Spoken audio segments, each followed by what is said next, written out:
So let me start with some motivation about PHP, because that's a language that hasn't attracted a lot of attention from this community.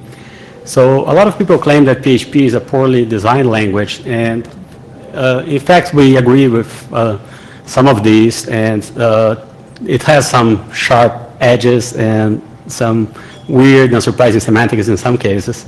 And we're trying to address a lot of this with the hack programming language that we are developing at Facebook, that started as a dialect of PHP, and we're forking off more and more over time. But that's not going to be the topic of my talk today. Despite these limitations, PHP is still a very popular language, and it's very popular, especially among web server applications. And the biggest strengths, I think, of PHP are its very early integration with web servers, Apache, and also the rapid development cycle that it enables.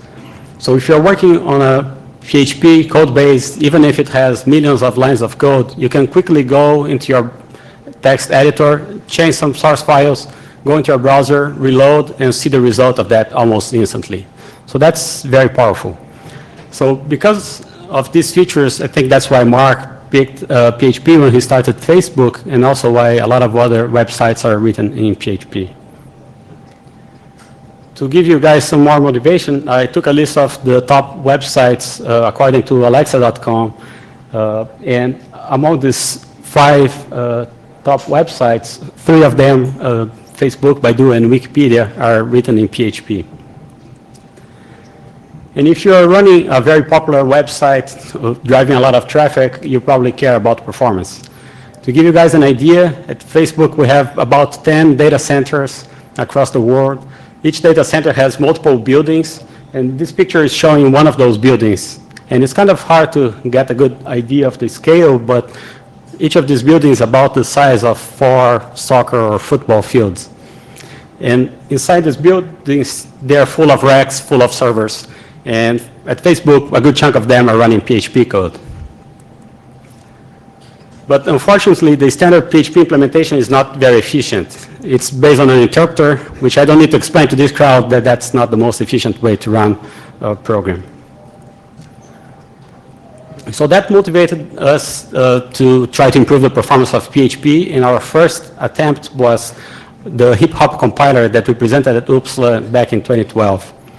So hip-hop was a static compiler transforming PHP code into C++ code, and then we used GCC to compile that to machine code.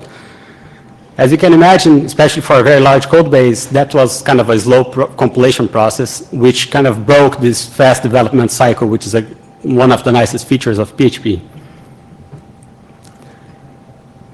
So because of that, we used hip-hop only for production, but for development, we still had to use an interpreter. So this was one of the motivations for us to start the HHVM project, the hip-hop virtual machine, because we thought that through just-in-time compilation, we could get a single compiler that was both used for development as well for production. And another motivation was that we thought that with a just-in-time compiler, we could get even better performance than we could with a static one. So HHVM is pretty popular and very successful, and out of those top websites that I listed, all of them are running on top of HHVM these days. And there are also many other adopters like Box and Slack, which are also running on top of HHVM. So now I'm going to give you guys a basic idea of how the first version of the HHVM JIT worked, which we presented at OOPSLA back in 2014. And the main insight was that we thought with a just-in-time compiler, it's much easier to leverage runtime information in order to generate better code. So the static compiler, hip-hop, was mainly focused on doing static type inference in order to obtain type information to generate better code. But via dynamic type specialization, we can do a better job by observing just the live types that flow through the system. So you can observe the types, generate type specialized types code, and guard the code with some runtime checks to make sure that next time you get to that piece of code, you're dealing again with the same types you saw before, and if not, you can JIT code for different combinations of types. A very central concept in that JIT was a tracelet, which is a maximal sequence of bytecode that we can compile in a type specialized manner just by observing the live state of the virtual machine. So I'm going to illustrate that with a simple example. So here's a sequence of 2 PHP statements that do some division and then a branch based on the result of that division. So this code gets broken into 2 tracelets, the blue and green ones here. The first one does a division and say you can inspect the types of y and z variables and say you have 2 integers, you're going to divide them. Now, in PHP, once you divide 2 integers, you may get another integer, you may get a floating point, or even more surprisingly, you can get a Boolean false in case you divide by 0. So because you don't know the type of the result, we break a tracelet in there, and then you start another one, the green one here, that does the remaining statements. And that one is going to terminate once we do a branch because you don't know the direction that the branch is going to go until you execute that code. For each of these tracelets, we generate machine code with the following shape here. We start by doing some type checks for all the variables that are going to be accessed in that piece of code. In this case, checking that all variables are integers, and if any of those checks fail, you fall back into the runtime, so you can create another translation for a different combination of types or fall back to an interpreter. But assuming that those checks pass, you can generate very efficient machine code after that. So here's a slightly more complicated example that I'm going to use in the rest of the talk to illustrate the Tracelet JIT. And so this example has a simple function, add positive, that takes 2 arguments. The first one, r, which hopefully is an array, and the second one, n, which is hopefully an integer. And then it goes through the first n elements of that array and adds the ones that are greater than 0 into this variable sum, and then returns that. So let's see how this code gets compiled and executed with a Tracelet JIT. So I'm just going to illustrate the loop body in here for simplicity. So at the beginning, you're going to do the check whether I is less than n. And at that point, you inspect the live state of the VM and see that both variables are integers. So we're going to generate code with guards that both I and n are integers. And the remaining bytecode sequence here does the rest of the computation until the branch that actually decides whether you exit the loop or continue inside the loop. Then you emit that code, execute it, and then you stop execution again. And now you inspect the live VM state again. And this next statement is going to try to load an element out of the array. So we emit a tracelet that guards that R is actually an array and I is an integer, and then does the bytecodes to load that element out of the array. But then you don't know the type of the element that you loaded, so you break a tracelet in there. So you execute that tracelet, inspect the live VM state again, and emit machine code, and keep going on and on. And if later you hit the same piece of bytecode, but for a different combination of types, you end up generating another tracelet specialized for that other combination of types. So this is basically how the Tracelet JIT works. And it's very clear from this example that a major drawback that it has is that it chops all the code into these small tracelets, which are the compilation units. And there's a lot of redundancy, a lot of optimization that you could do across these boundaries that are prevented by this approach. So in the new version of the HHVM JIT, we follow 4 basic principles. The 2 first ones were present already in the initial JIT, and they are basically type specialization. We want to operate on types, on values of non-types to be able to generate efficient code. The second one is side exits, which are implemented via on-stack replacement, which I'm not going to talk much about here. This is the topic of the next talk, in fact. But basically, this allows us to break the execution at any bytecode boundary point and maybe jump to another translation or back to an interpreter or anything you want. The 2 new principles that we follow here were profile-guided optimizations that we use extensively, and also region-based compilation. So I'm going to illustrate this next. With a region-based compilation, instead of just doing these live translations with tracelets, as we execute the code, we first emit profiling translations, which are pretty close to these tracelets, except that they also include profiling probes that we insert in there to collect whatever information we want in order to be able to generate better code later. For example, you can profile directions of branches or most common targets of dynamic method calls. Later, once you execute this code in profiling mode for some time, you decide, okay, I'm going to go back and optimize that code. Once you do that, you have all the metadata that you saved from this profiling information with types, about the types and about all the profiling counters that you insert in there to be able to generate better code. So you can select form a region that contains an arbitrary set of these profiling blocks, may contain all the blocks for a function or just a subset. In this case, I'm highlighting the hot ones, and maybe you just want to compile those as a single region. But you combine this in a single region, and you compile that as a unit now, and this unlocks more optimization opportunities. So in this case, we are able to eliminate some redundant guards and hoistings out of the loop that was not possible using tracelets. So this region-based approach also has some advantages over the more popular method-based JITs.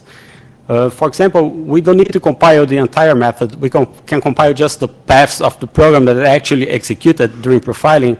And we also don't need to compile the codes to handle all possible combinations of types. We can just compile for the types that were observed. And also, a region is more flexible, so you can, if you have a very large method, method-based compilers often will dial down the amount of optimizations they do in those methods, or they may even avoid compiling those methods entirely and running with an interpreter in order to save the overheads of just-in-time compilation.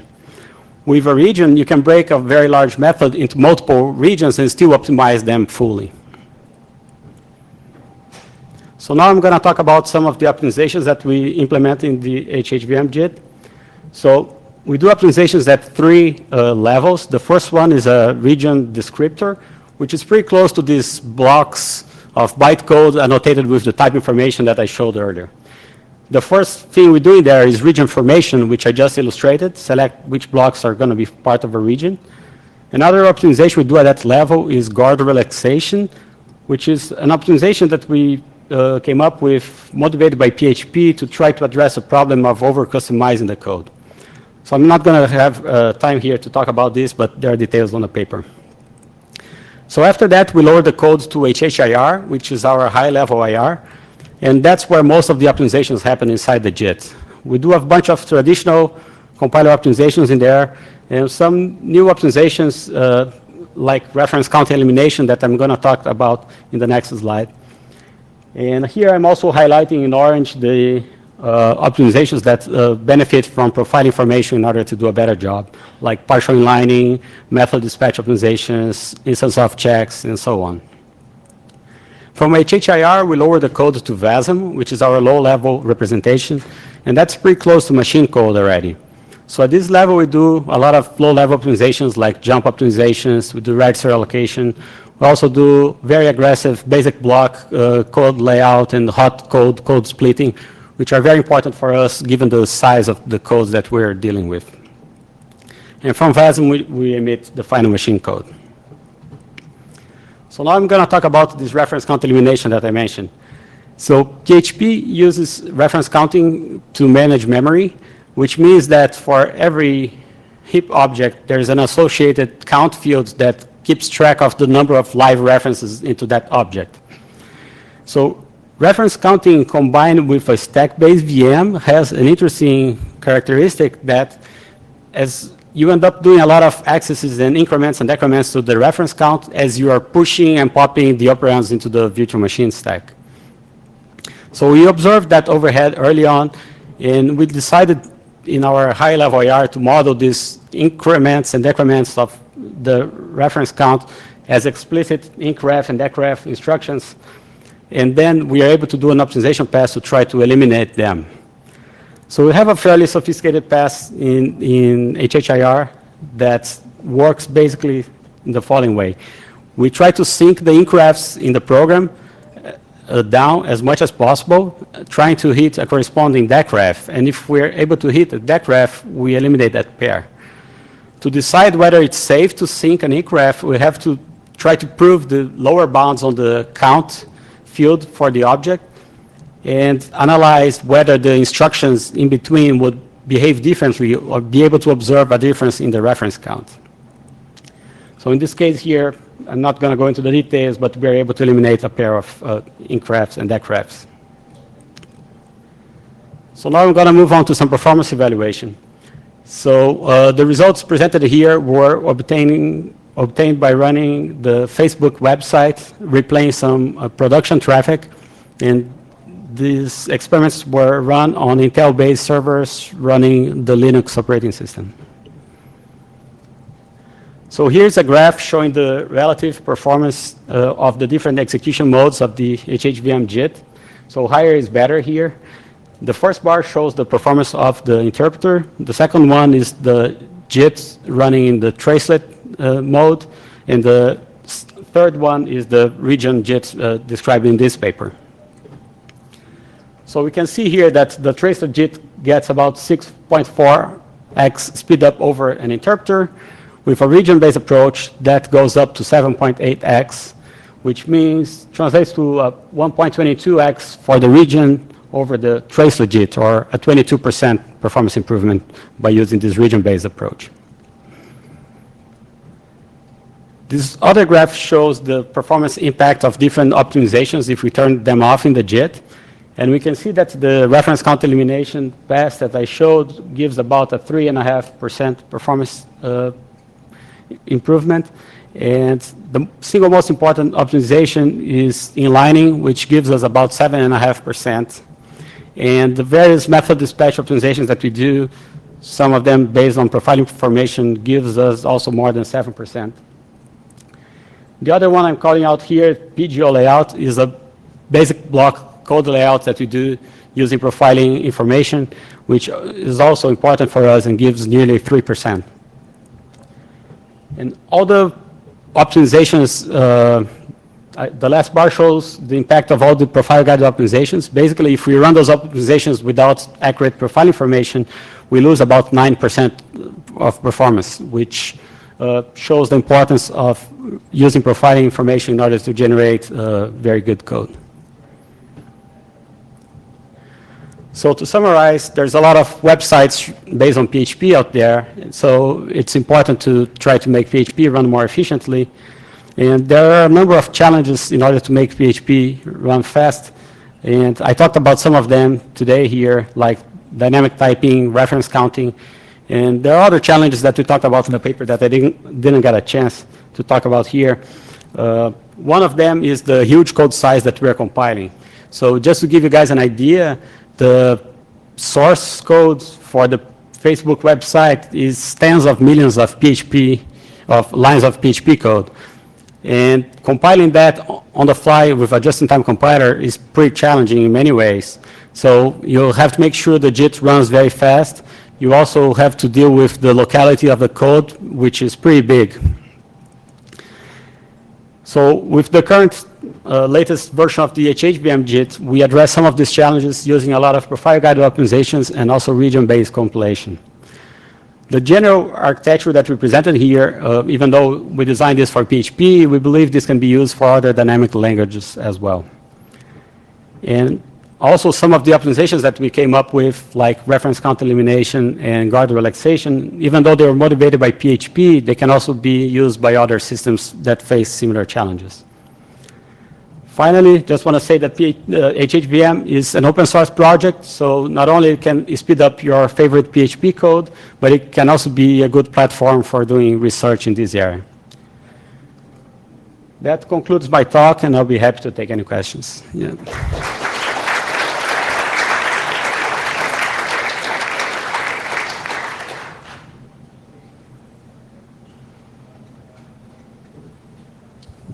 Hi, I'm Alistair from Imperial College London. Thank you for the talk. I had two questions. One question was, is the plan for this to replace the C++ compilation route, or is this more so that you can work in non-production mode more efficiently? So this has been has replaced the C++. Yes. We've been used the just-in-time compiler I see. So that for several years. For several years now. Okay. Yeah. My other question was, so given that you've got essentially one really important code base, albeit a huge code base, but it is one really important code base, presumably with particular hotspots that you're well aware of that maybe don't change over time. To what extent have you considered, or maybe even done specialization of the just-in-time compiler to be really great on the Facebook code base? Because presumably that's your main priority, although I appreciate you've open sourced it. Yeah, that's, we primarily optimize based on Facebook because that's the real workload we have access to. But unfortunately, there are no hotspots in the PHP code base. So there's, the hottest function will represent 0.5% of the execution or something.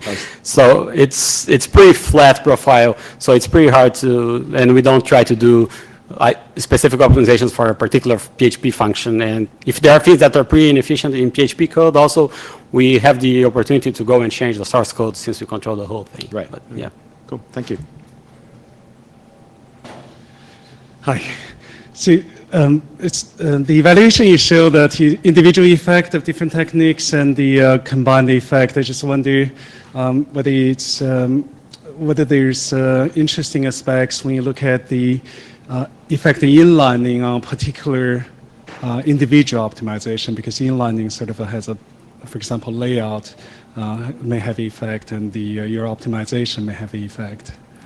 Not sure I got the question exactly, but inlining, yes, it's an optimization that doesn't do much, but enables other optimizations. So it's kind of hard to isolate how much is coming from one thing or another, right? Right. I wonder whether if you just evaluate two at a time as opposed to all of them together. So all those bars are like disabling each optimization individually, except for the last one that had all the profile guided optimizations turned off, basically. Yeah. Yeah. Still, you have a sort of all -1, but if you do two at a time, I don't know whether it may show something interesting. Yeah. We didn't obtain performance data for those things, but it would be easy enough to do something like that. Yeah.